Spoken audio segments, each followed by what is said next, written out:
Recording by J. Olpecker. The Tell-Tale Heart by Edgar Allan Poe. True, nervous, very, very dreadfully nervous I had been and am. But why will you say that I am mad?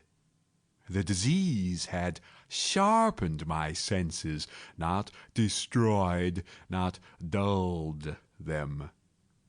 Above all was the sense of hearing acute. I heard all the things in the heaven and in the earth. I heard many things in hell. How, then, am I mad? Hearken and observe how healthily, how calmly I can tell you the whole story. It is impossible to say how first the idea entered my brain, but once conceived, it haunted me day and night. Object there was none, passion there was none. I loved the old man. He had never wronged me. He had never given me insult. For his gold I had no desire. I think it was his eye. Yes, it was this. He had the eye of a vulture, a pale blue eye with a film over it. Whenever it fell upon me, my blood ran cold. And so, by degrees, very gradually, I made up my mind to take the life of the old man, and thus rid myself of the eye forever. Now this is the point. You fancy me mad. Madmen know nothing. But you should have seen me. You should have seen how wisely I proceeded, with what caution, with what foresight, with what dissimulation I went to work. I was never kinder to the old man than during the whole week before I killed him, and every night about midnight I turned the latch of his door and opened it, oh, so gently. And then, when I had made an opening sufficient for my head, I put in a dark lantern, all closed so that no light shone out, and then I thrust in my head. Oh, you would have laughed to see how cunningly I thrust it in. I moved it slowly, very, very slowly, so that I might not disturb the old man's sleep. It took me an hour to place my whole head within the opening, so far that I could see him as he lay upon his bed. Ha! Would a madman have been so wise as this? And then, when my head was well in the room, I undid the lantern cautiously, oh, so cautiously, for the hinges creaked. I undid it just so much that a single thin ray fell upon the vulture eye. And this I did for 7 long nights. Every night, just at midnight, but I found the eye always closed, and so it was impossible to do the work, for it was not the old man who vexed me, but his evil eye. And every morning, when the day broke, I went boldly into the chamber, and spoke courageously to him, calling him by name in a hearty tone, and inquiring how he had passed the night. So you see, he would have been a very profound old man indeed, to suspect that every night, just at 12, I looked in upon him while he slept. Upon the 8th night, I was more than usually cautious in opening the door. A watch's minute hand moves more quickly than did mine. Never before that night had I felt the extent of my own powers, of my own sagacity. I could scarcely contain my feelings of triumph. To think that there I was, opening the door little by little, and he not even to dream of my secret deeds or thoughts. I fairly chuckled at the idea, and perhaps he heard me, for he moved on the bed suddenly, as if startled. Now you may think that I drew back, but no.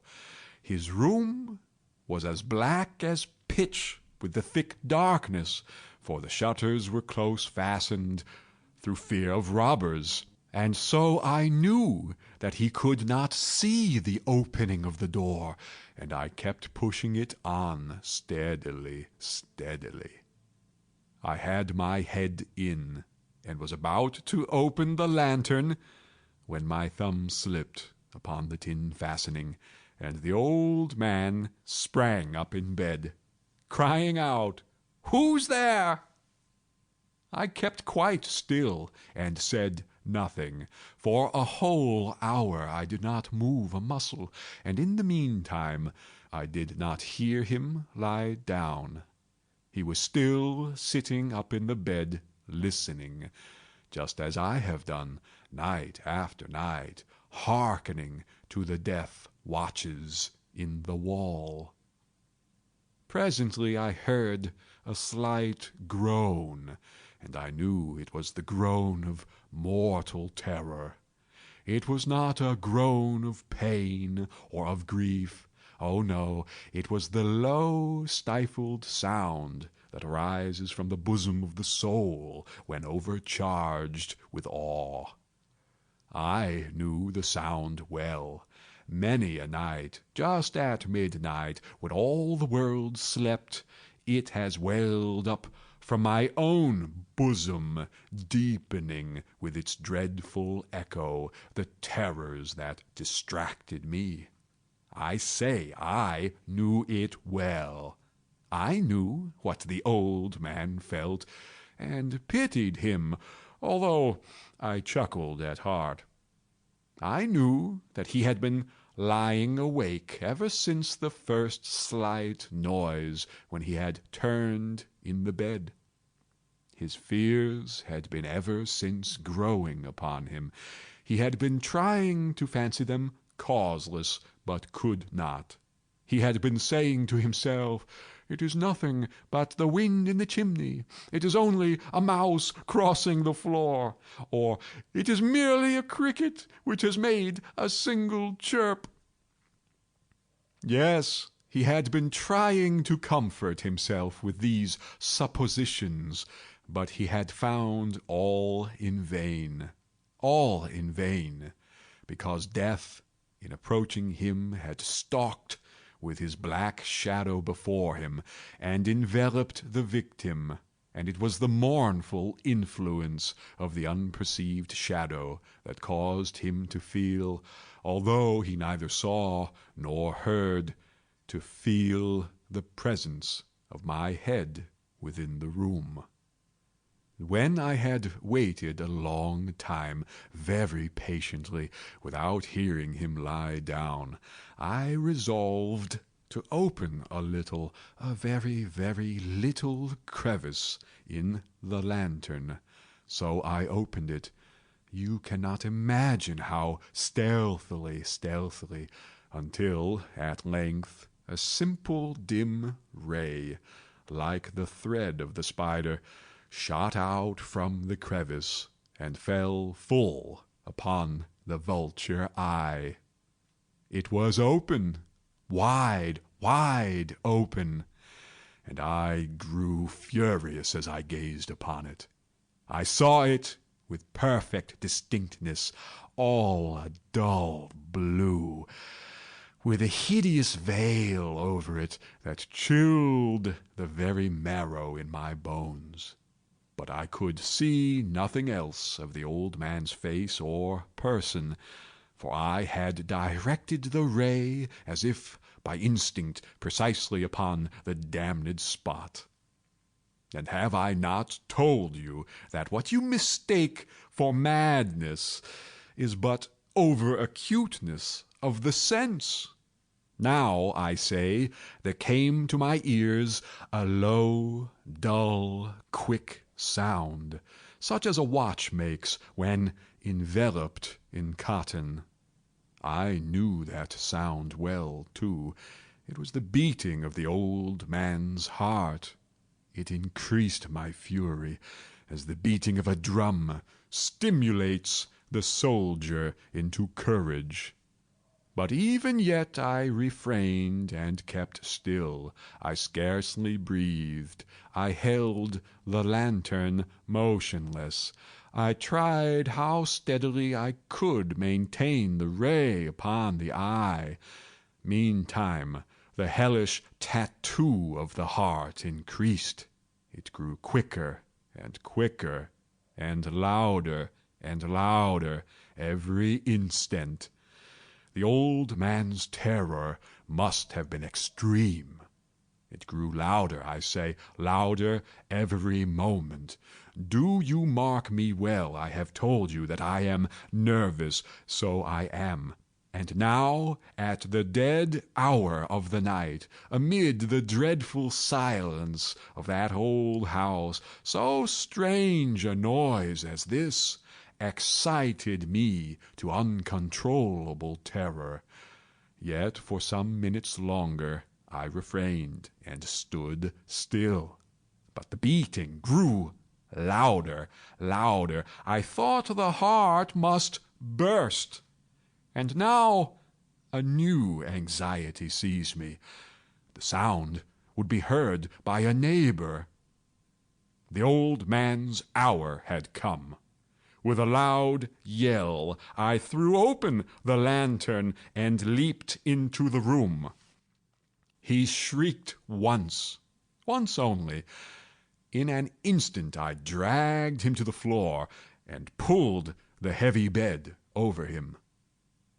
I then smiled gaily to find the deed so far done. But for many minutes the heart beat on with a muffled sound. This, however, did not vex me. It would not be heard through the wall. At length it ceased. The old man was dead. I removed the bed and examined the corpse. Yes, he was stone dead. I placed my hand upon the heart and held it there many minutes. There was no pulsation. He was stone dead. His eye would trouble me no more. If still you think me mad, you will think so no longer when I describe the wise precautions I took for the concealment of the body. The night waned, and I worked hastily but in silence. First of all, I dismembered the corpse. I cut off the head and the arms and the legs. I then took up 3 planks from the flooring of the chamber and deposited all between the scantlings. I then replaced the boards so cleverly, so cunningly, that no human eye, not even his, could have detected anything wrong. There was nothing to wash out, no stain of any kind, no blood spot whatever. I had been too wary for that. A tub had caught all. When I had made an end of these labors, it was 4 o'clock, still dark as midnight. As the bell sounded the hour, there came a knocking at the street door. I went down to open it with a light heart, for what had I now to fear? There entered 3 men, who introduced themselves with perfect suavity as officers of the police. A shriek had been heard by a neighbor during the night. Suspicion of foul play had been aroused. Information had been lodged at the police office, and they, the officers, had been deputed to search the premises. I smiled, for what had I to fear? I bade the gentleman welcome. The shriek, I said, was my own in a dream. The old man, I mentioned, was absent in the country. I took my visitors all over the house. I bade them search well. I led them, at length, to his chamber.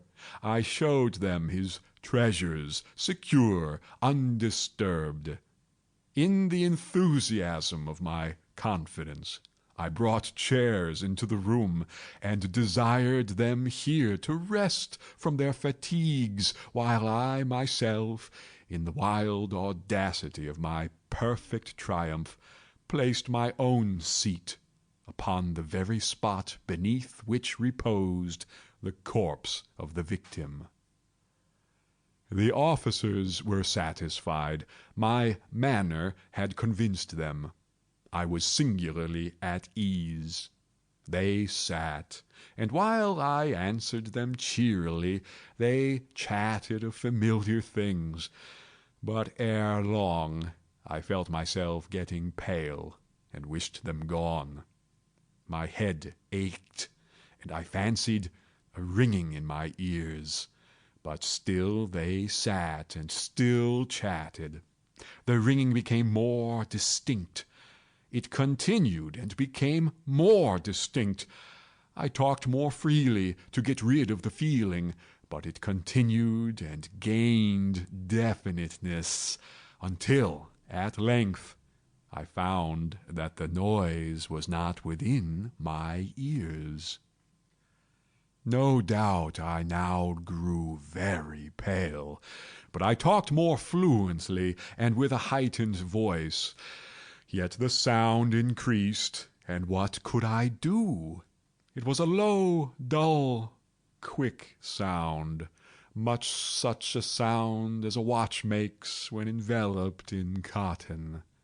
I gasped for breath, and yet the officers heard it not. I talked more quickly, more vehemently, but the noise steadily increased.